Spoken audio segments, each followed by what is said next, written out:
इसके पूर्व के वीडियो में हमने माता के 3 रूपों की कथा सुनी थी। आज के वीडियो में हम 9 दुर्गा माता के अन्य रूपों की कथा सुनेंगे। नवरात्रि के चौथे दिन देवी कुष्मांडा के रूप की पूजा की जाती है।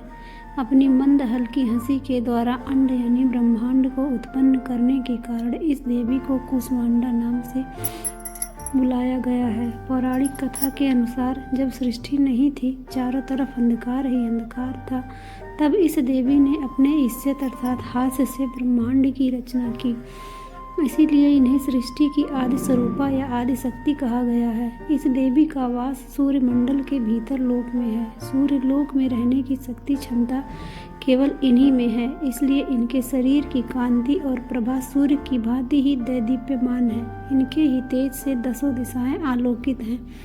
ब्रह्मांड की सभी वस्तुओं और प्राणियों में इन्हीं का तेज व्याप्त है।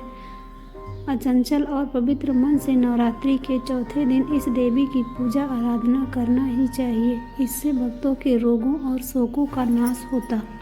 ऐसा उससे आयु, यश, बल और आरोग्य प्राप्त होता है। ये देवी अत्यल्प सेवा और भक्ति से ही प्रसन्न होकर आशीर्वाद देती हैं। सच्चे मन से पूजा करने वाले को सुगमता से परम पद प्राप्त होता है। विधि विधान से पूजा करने पर भक्त को कम समय में ही कृपा की प्राप्ति होती है। ये देवी आधियों व्याधियों से मुक्त करती हैं और उसे सुख समृद्धि और उन्नति प्रदान करती हैं। अन्यतः इस देवी की उपासना में भक्तों को सदैव तत्पर रहना चाहिए। नवरात्रि के चौथे दिन माँ कुष्मांडा की पूजा अर्चना की जाती है। कुष्मांडा माँ सूर्य से संबंधित दोषों को ठीक करती हैं। जिन जातक की कुंडली में सूर्य दोष होते हैं, उन्हें कुष्मांडा माँ की पूजा से लाभ होता है। फ्रेंड्स, अब हम माता के 5वें स्वरूप माँ स्कंद माता की कथा सुनेंगे। नवरात्रि के 5वें दिन माँ दुर्गा के स्कंद माता स्वरूप की पूजा की जाती है। स्कंद माता स्वरूप का सौंदर्य अद्वितीय आभा लिए शुभ्र वर्ण का होता है। वात्सल्य की मूर्ति है स्कंद माता। मान्यता अनुसार संतान प्राप्ति हेतु माँ स्कंद माता की पूजा की जाती है। पहाड़ों पर रहकर सांस्कारिक जीवों में नव चेतना का निर्माण करने वाली है स्कंद माता। कहते हैं इनकी कृपा से मूढ़ भी ज्ञानी हो जाता है।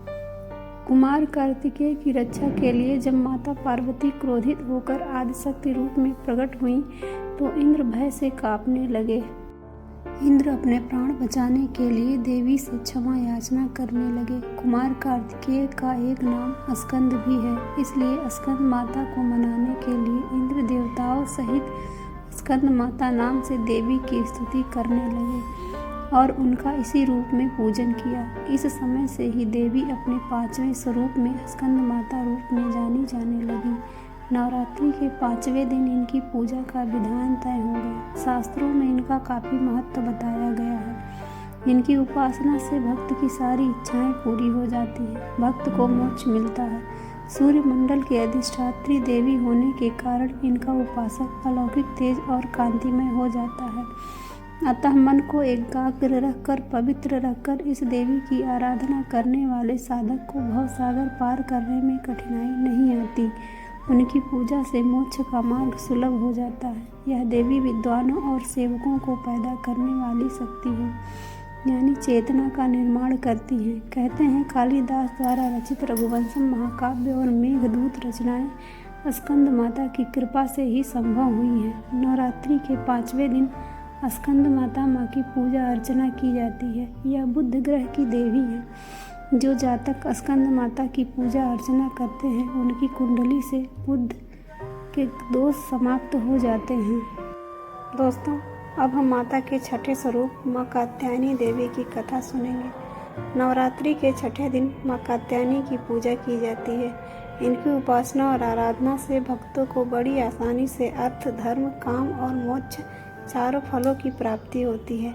उसके रोग, शोक, संताप और भय नष्ट हो जाते हैं। जन्मों के समस्त पाप भी नष्ट हो जाते हैं। माँ दुर्गा की 6वीं शक्ति कात्यायनी की उपासना करने से परम पद की प्राप्ति होती है। इस देवी को नवरात्रि में 6ठे दिन पूजा जाता है। कात्य गोत्र में विश्व प्रसिद्ध महर्षि कात्यायन ने भगवती पराम्बा की उपासना की, कठिन तपस्या की। उनकी इच्छा थी कि उन्हें पुत्री प्राप्त हो। माँ भगवती ने उनके घर पुत्री के रूप में जन्म लिया, इसीलिए यह देवी कात्यायनी कहलाई। इनका गुण शोध कार्य है, इसीलिए इस वैज्ञानिक युग में कात्यायनी का महत्व सर्वाधिक हो जाता है। इनकी कृपा से ही सारे कार्य पूरे हो जाते हैं। ये बैद्यनाथ नामक स्थान पर प्रकट होकर पूजी गई माँ कात्यायनी अमोघ फलदायिनी है। भगवान कृष्ण को पति रूप में पाने के लिए ब्रज की गोपियों ने इन्हीं की पूजा की थी। यह पूजा कालिंदी यमुना के तट पर की गई थी, इसलिए ये ब्रजमंडल की अधिष्ठात्री देवी के रूप में प्रतिष्ठित हैं। माँ कात्यायनी शत्रुहंता हैं, इसलिए इनकी पूजा करने से शत्रु पराजित होते हैं और जीवन सुखमय बनता है। जबकि माँ कात्यायनी की पूजा करने से कुंवारी कन्याओं का विवाह होता है। नवरात्रि के छठे दिन भक्त का मन आग्नेय चक्र पर केंद्रित होना चाहिए।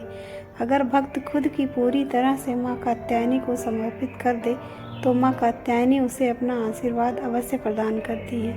नवरात्रि के छठे दिन माँ कात्यायनी की पूजा की जाती है। माँ कात्यायनी बृहस्पति ग्रह की स्वामिनी मानी गई हैं। कात्यायनी देवी की पूजा करने से बृहस्पति ग्रह से संबंधित दोष समाप्त होते हैं। फ्रेंड्स, इस वीडियो में इतना ही। आगे की कथा हम अगले वीडियो में सुनेंगे। वीडियो पूरा देखने के लिए बहुत बहुत धन्यवाद।